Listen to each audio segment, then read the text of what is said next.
तो भाई लोग नमस्कार। देखिए सारेगामा हम भोजपुरी की पहली मूवी, आप कह सकते हैं पहली भोजपुरी मूवी जिसे सारेगामा ने प्रोड्यूस किया है, पैसा लगाया है। तो पहली भोजपुरी मूवी राजा राम मूवी, जिससे मूवी के हीरो हैं खेसारी लाल यादव। बेहतरीन मूवी, ज़बरदस्त मूवी। और सारेगामा ने अगर पहली बार कोशिश की है तो आप सोच सकते हैं कि सारेगामा कितनी ज़बरदस्त कोशिश करता है।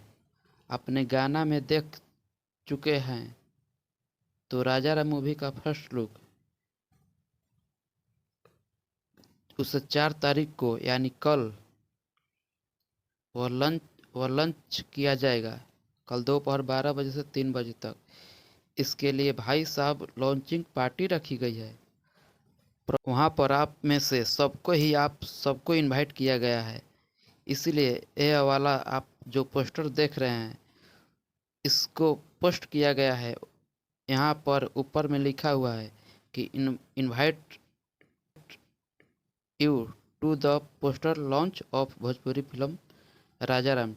ठीक है, तो कल 4 तारीख को जो पोस्टर रिलीज कर दिया जाएगा 12 बजे से 3 बजे के बीच में, कल रिलीज कर दिया जाएगा राजा राम मूवी का फर्स्ट लुक।